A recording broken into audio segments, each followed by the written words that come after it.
Welcome to Ecoholics. In this video, we'll discuss about some important news that happened today. So mainly concerned with the economic aspect, World Bank says that Indian economy will grow at 7.3% in the next fiscal. So we'll discuss that news. World Bank says that Indian economy is expected to grow in 2017-18 at 6.7%.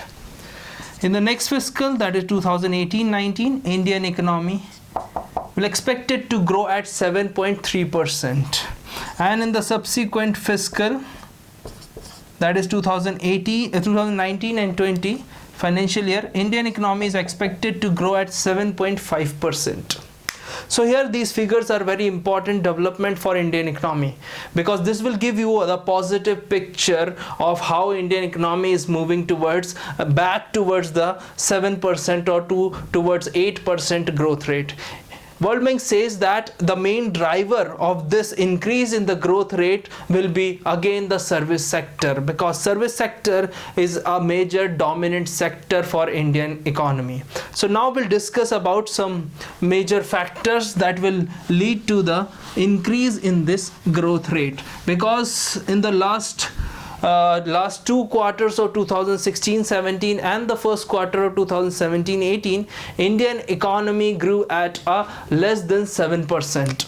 So there were two main reasons why Indian economy's growth declined. First one was demonetization, happened on 8th November 2016.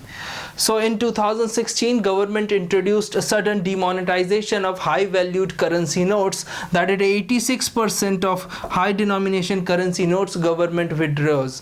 That is why this it means that 2016-17, the last two quarters of 2016-17, that is from October, November, December of 2016 and January, February, March of 2017, Indian economy or the growth of Indian economy were very down. Another factor behind this slow growth rate was the introduction of GST. So in the month of July 2017, 1st July 2017, India introduced is the biggest tax reform, that is implementation of goods and services tax.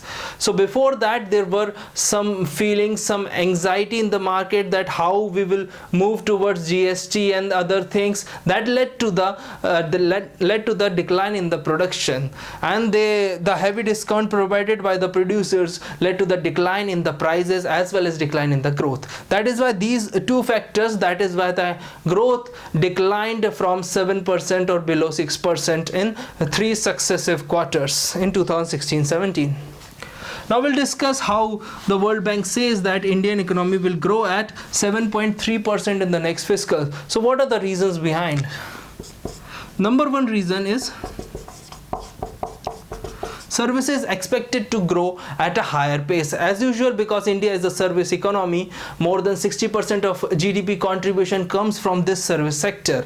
But other factors, like for example, with the implementation of GST, manufacturing sector will be expected to grow, because the increase in the tax compliance is the most important thing. So here, after implementation of GST, or after we can say 1 year of GST, we will see that the revenue growth also is going up of the government, and as well as the manufacturing sector also started to improve in its growth rate. It is evident by the Purchasing Managers Index, that is PMI. Purchasing Managers Index shows that manufacturing growth has been on an increasing trend. If this index, that is Purchasing Managers Index, is above the 50 percentage points, it means there is increase in the manufacturing sector, growth of the manufacturing sector. So here this is evident from the last 4 or 5 months, PMI is above 50. That is why the manufacturing sector has been showing the increasing trends. Another factor of GST and service sector, we can say that the most important thing is private investment in the economy. So private investment is generally we can say the consumption, private final consumption expenditure. In the basic economics there are two types of consumption expenditure: private final consumption expenditure and government final consumption expenditure. So among these two, private final consumption expenditure plays a very important role. Whenever we say that private investment or private consumption should be more, it means that the role of the government is gradually withdrawing and private players are putting more money, because their profit expectation for the future is we can say is positive. That is why they are investing in the economy. So we are happily say that private investment is reviving in the Indian economy from the last 4 or 5 months. Another major factor is exports. So whenever our exports grow, it is a very important sign, very positive sign for Indian economy, because when our exports increases, our foreign exchange reserves also goes up.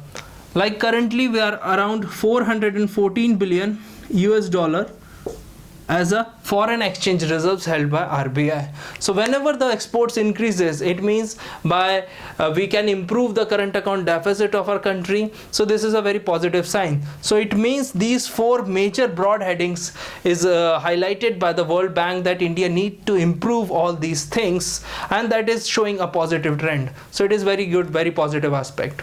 Another news is regarding inflation. So what WPI is wholesale price index for the month of February has come out. So WPI, it is calculated by Office of Economic Advisor under Department of Industrial Policy and Promotion under Ministry of Commerce and Industry. So WPI, the base year for WPI is 2011-12. So this is a new base year. Recently, around 2 years back, the government has changed the base year.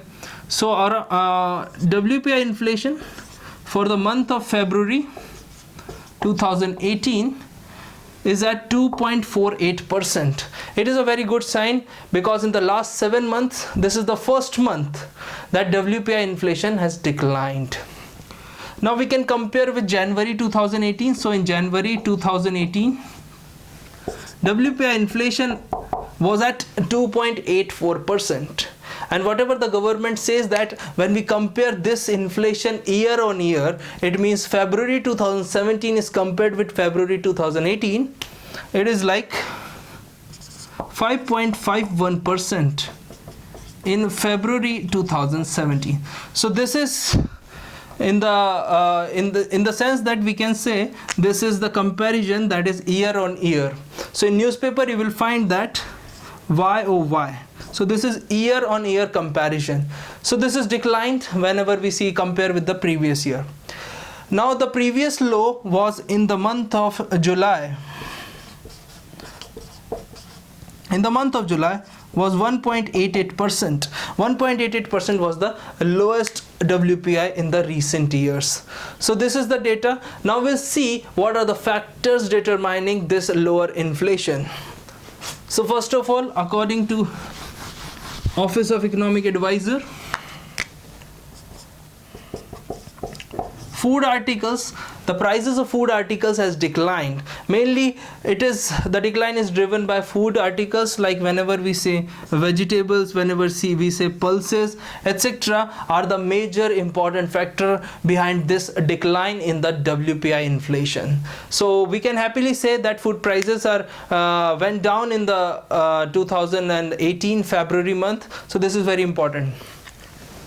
Now we understand the two important concept, that is a letter of understanding and letter of credit. So yesterday RBI has discontinued these two instruments to raise money. So in the wake of the financial crisis, or whatever we can say financial fraud in the Punjab National Bank, it is cost around $2 billion for the government.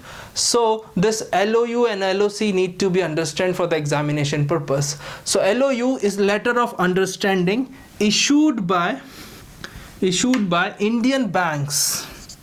So issued by Indian banks. Generally it is used by importers, so we can say it is used by importers to raise money in the foreign land. In the foreign lands, we can say that Indian banks or banks in India, whatever we can say, it is used by importers to raise money in the foreign country. So whenever, for example, suppose that there is bank A. Bank A is located in India. So bank A is located in India. Now suppose Indian importer of Indian goods wants to borrow money from USA. So the same branch of bank A, so we can say branch of bank A is in USA. So if importers want to raise money in America in order to import goods in our country, whatever we are referring is a letter of credit. So in letter of credit, it is the transaction happened between the same bank. So bank A with the branch of bank A is what we call letter of credit. And letter of understanding is between two different banks. So Indian importers raising money in America with different banks. Suppose Axis Bank in India and ICICI Bank in America, the branch of ICICI Bank America. So this is required a letter of understanding between two banks. Now RBI discontinued these two financial instruments, but RBI has allowed that we can use banking regulation or whatever we can say other types of regulation like bank guarantee. So according to a lot of private investor or what we can say the Confederation of Indian Industries, they said that this will raise the borrowing cost by 0.5% to 1%, 0.5% to 1% for the private investor, and it will hamper the investment in the economy. So whatever we will say that this will raise the borrowing cost, because now the importers or banks has to keep some guarantee, what we call bank guarantee, so it will raise the borrowing cost. According to the related to the PNB fraud case, the research found that only 1% of the diamond trader use this LOU and LOC. So it means it is not a good move. It will hamper the gold trade in our country. This is very important, nothing else. LOU and LOC. So a lot of private investors says that this will raise the borrowing cost. This is the only concerns we have. Now according to Urjit Patel, that is the RBI governor, he said that the government needs to give more control to RBI, more power to RBI to regulate public sector banks, because in private sector they have full control, but in public sector controlled by dual authority, government and Reserve Bank of India. So it means RBI needs more autonomy to control public sector banks in order to improve the efficiency or remove the directors, changing the staff. This should be under the control of Reserve Bank of India. This is the statement said by the governor of Reserve